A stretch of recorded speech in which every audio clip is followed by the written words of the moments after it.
যারা মধ্যবিত্ত, যারা ইসলামিক মাইন্ডের, যাদের মনে আমাদের ধর্মের প্রতি আলাদা একটা রেসপেক্ট রয়েছে এবং যারা চান একটা ধর্মীয় পরিবেশে থাকতে এবং যারা চান শুধু একা না, আমি যেখানেই যাব আমার পরিবার আমার সাথে থাকবে এবং পরিবার সহ যে দেশেই থাকি না কেন পরিবার সহ আমি থাকবো, ভাই তাদের জন্য তুর্কির বিকল্প কোন দেশ আমার কাছে মনে হয় হইতেই পারে না। এটা তুর্কি এমন একটা দেশ, ইউরোপে যে যে সুযোগ সুবিধা আপনি পাবেন সবকিছুই আপনার তুর্কিতে পাওয়া সম্ভব এবং কিছু কিছু ক্ষেত্রে ইউরোপের থেকেও বেশি সুযোগ সুবিধা তুর্কিতে রয়েছে। এখন অনেকেই হয়তো যারা ইউরোপ থেকে আমার এই ভিডিও দেখতেছেন এরা মনে করবেন ধর্মীয় আপনি কি বলেন, আমরা ইউরোপে থাকি এত ভালো আছি, আপনি বলতেছেন তুর্কি ইউরোপের চেয়েও ভালো। ভাই আপনাকে প্রথমেই যে বিষয়টার দিকে খেয়াল রাখতে হবে, তুর্কি একটা মুসলিম কান্ট্রি। তুর্কিতে গেলে মসজিদে যায় নামাজ পড়া যায়, ঘরে পড়া লাগে না। আপনারা যারা ইউরোপে থাকেন বেশিরভাগ মানুষ যারা নামাজ পড়েন ঘরে নামাজ পড়েন। কত বছর আজান শোনেন না? একটু বুকে হাত দিয়ে বলেন তো, এটা তুর্কিতে এটা হয় না। আপনি বাংলাদেশের চেয়েও তুর্কির এমনও অনেক এরিয়া আছে, আমি নিজে ভিজিট করছি তো আমি জানি এগুলো। তুর্কিতে অনেক মসজিদ ভাই। তুর্কিতে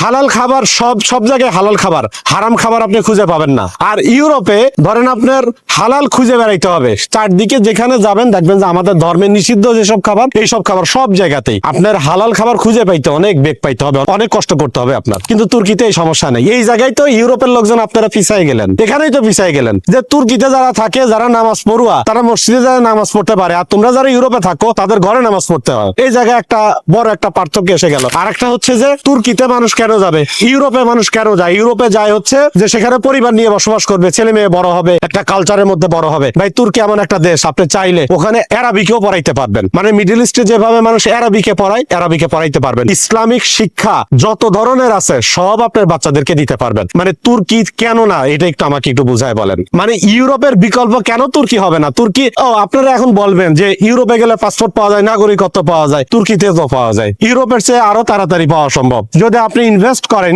ইনভেস্ট করলে তো খুব দ্রুতই নাগরিকত্ব পাওয়া যায়। ইনভেস্ট করার মতো টাকা নাই, ধরলাম আপনার কাছে টাকা নেই। ওয়ার্ক পারমিটে যদি 5 বছর থাকেন, যদি টেম্পোরারি রেসিডেন্সি কার্ড নিয়ে 5 বছর থাকেন তো আপনি পিআর এর জন্য অ্যাপ্লাই করে দিতে পারতেছেন। তুর্কির যে ইউনিভার্সিটি গুলো আছে ওয়ার্ল্ড র্যাঙ্কিং এর নাম করা সব ইউনিভার্সিটি আছে, আপনার ছেলে মেয়েরা সেখানে পড়বে, আপনি পিআরও পাচ্ছেন, আপনার পাসপোর্টও পাচ্ছেন। আর একটা জিনিস বলি নাই, এখন বলবে ইউরোপ খুব সুন্দর, ইউরোপের চারদিকে তাকাইলে কত ভালো লাগে ওয়েদার। ভাই তুর্কির কাছে এইগুলো কিছু না, নাথিং এগুলো। তুর্কি থেকে যারা ইউরোপে থাকেন তুর্কি থেকে একটু ঘুরে আসেন, ঠিক আছে? তুর্কি থেকে একটু ঘুরে আসেন। ভাই তুর্কির এমন অনেক জায়গা আছে এদিকে তাকাইলে মনে হবে না যে ওখান থেকে আর আমি উঠে আসি, এত সুন্দর। আল্লাহ তুর্কিকে যে কিভাবে তৈরি করছে ভাই, মানে এটা সৃষ্টি যে এত সুন্দর আল্লাহর সৃষ্টি। তুর্কিতে না গেলে ভাই এটা আপনি অনেকাংশে হয়তো মিস করবেন, বুঝবেন না যে এত সুন্দর তুর্কি দেশটা, মানে স্বপ্নের মতো একটা দেশ। সারা পৃথিবী টুরিস্টরা, এই যে তোমরা যে ইউরোপে থেকে যে বড়াই করো, অহংকার করো যে ইউরোপে আমরা আছি, আমি যে তুর্কিতে কয়েকবার ভিজিট করলাম, আমি তো দেখলাম যে সব ইউরোপিয়ানরা তুর্কিতে এসে ট্যুরের জন্য আসে, ভিজিট করতে আসে। ওদের কাছে ভালো লাগে, ওরা নিজেরা ইউরোপের নাগরিক, ইউরোপের বিভিন্ন দেশে বড় বড় দেশের নাগরিক, ওরা তুর্কিতে আসে ট্যুরের জন্য। আচ্ছা এবার কাজের কথা বলি, কেমনে যাবেন? বাংলাদেশ থেকে এখন যাওয়া যায়, মিডল ইস্ট থেকে তো ওয়ার্ক পারমিট নিয়ে যাওয়া যায়, বাংলাদেশ থেকে স্টাডি পারমিটে যাওয়া যায়। যারা স্টুডেন্ট আছেন তারা একটু চেষ্টা করেন, আর যারা স্টুডেন্ট নাই তারাও ওয়ার্ক পারমিটে যেতে পারবেন। অনেক আগে একটা প্রতিষ্ঠানের কথা বলছিলাম, বাট আমরা ভাই